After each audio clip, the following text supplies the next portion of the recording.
Hello dear ones, आज हम बात करने वाले हैं कि what is human reproduction. Reproduction क्या है? What is reproduction? रिप्रोडक्शन एक ऐसी प्रक्रिया है जिसको हम लोग हिंदी में प्रजनन कहते हैं। प्रजनन से क्या होता है, कोई भी दंपति, कोई भी माता पिता, कोई भी जनक अपनी ही जैसी संतानें उत्पन्न करता है अपने अस्तित्व के समाप्त होने से पहले। अर्थात जनन एक ऐसी प्रक्रिया है कि कोई भी जनक जीवधारी अपनी ही जैसी मिलती जुलती संतानें उत्पन्न करने की प्रक्रिया अर्थात जीवधारी के उत्पन्न करने की प्रक्रिया को हम लोग जनन कहते हैं। जनन वैसे तो हमारे कई प्रकार के होते हैं, जिसमें हमारा asexual, sexual and vegetative reproduction आता है, जिसे हम लैंगिक तथा अलैंगिक जनन कहते हैं। लैंगिक जनन में दो जीवधारियों की आवश्यकता होती है, जिसमें हमारा नर तथा मादा होता है। लेकिन अलैंगिक जनन में कोई जरूरत नहीं होती कि किन्हीं भी दो जीवधारियों को इन्वॉल्व किया जाए।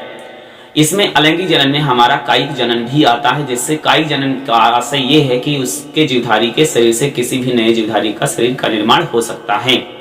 अलैंगिक जनन में क्या होता है? अलैंगिक जनन में भी एक ही जीवधारी की जरूरत होती है। जो पेरेंट्स होता है वो सिंगल होता है और उसके किसी भी आउटग्रोथ से, जैसे आपका ईस्ट होता है, आउटग्रोथ से नए जीवधारी का निर्माण हो जाता है, उसे हम अलैंगिक जनन कहते हैं, एसेक्सुअल रिप्रोडक्शन कहते हैं। आज हम पढ़ने वाले हैं इस वीडियो में कि लैंगिक जनन क्या होता है, और लैंगिक जनन हम लोग मनुष्य में पढ़ने वाले हैं।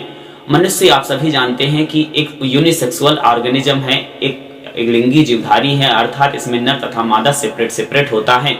मानव में द्विरूपता पाई जाती है। आज हम बात करने वाले हैं कि मनुष्य जो होता है उसमें किस प्रकार से द्विरूपता पाई जाती है।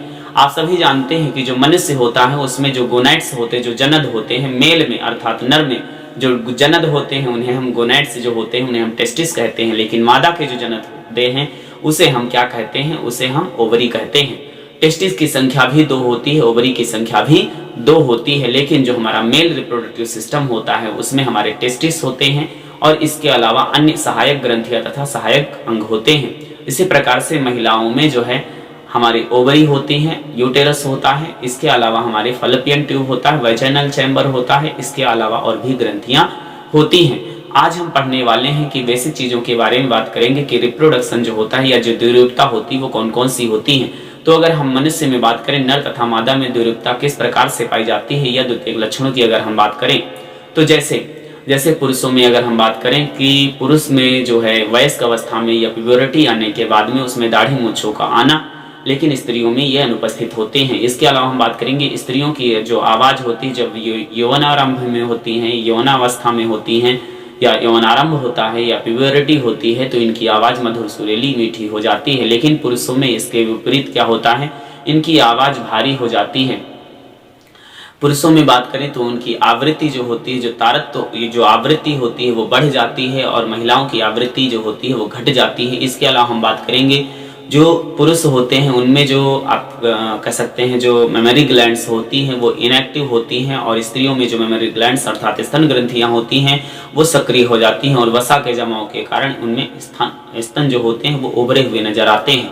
इसके अलावा हम बात करेंगे वयस्क अवस्था या प्यूबर्टी में आने पर नितंब पर वसा का जमा हो जाता है, वक्ष भाग में भी वसा का जमा हो जाता है, पेशियां मजबूत होने लगती हैं। इसके अलावा अगर हम बात करें तो जो टेस्टोस्टेरोन हार्मोन्स होते हैं, जो प्रोजेस्टेरोन हार्मोन्स होते हैं या जितने भी हमारे लिंग हार्मोन्स होते हैं, लैंगिक हार्मोन्स होते हैं, वो युवावस्था में या प्यूबर्टी आने पर सक्रिय हो जाते हैं। इसके अलावा हम बात करेंगे कि जो पुरुषों में या मनुष्यों में, पुरुष में जो होता है वो टेस्टिस से स्पर्मेटोजेनेसिस के उपरांत शुक्राणु बनते हैं और महिलाओं में क्या हो जाता है? मेंस्ट्रुएशन साइकिल स्टार्ट होता है, अर्थात इसमें कह सकते हैं कि ऋतुस्राव या माहवारी शुरू होती है। महिलाओं में अगर हम बात करें जब पहली बार जो है रजोस्राव होता है, जो ऋतुस्राव होता है, जो रजोधर्म होता है उसे हम रजोदर्शन कहते हैं, जिसे हम मेनार्क कहते हैं। जब लास्ट में 45 या 55 वर्ष के बाद महिलाओं में जो माहवारी जो आना बंद हो जाती है तो लास्ट में जब माहवारी बंद हो जाती है तो उसे हम रजोनिवृत्ति कहते हैं। हम जीवन काल में हम अगर उसके जनन काल की बात करें तो आप सभी जानते हैं कि महिलाओं में जो होता है 45 से जो है 50 साल तक का जो है मेंस्ट्रुएशन साइकिल चलता रहता है। और पुरुषों में क्या होता है? पुरुषों में जो आपका इंसेमिनेशन है या आप कह सकते हैं स्पर्मेटोजेनेसिस से प्रक्रिया 50 से 55 साल तक चलती रहती है। तो आज यहाँ पर हम लोग पढ़ने वाले हैं कि जो मेल रिप्रोडक्टिव सिस्टम होता है ये किन चीज़ों से मिलकर बना हुआ होता है, ये कौन कौन से भाग हैं।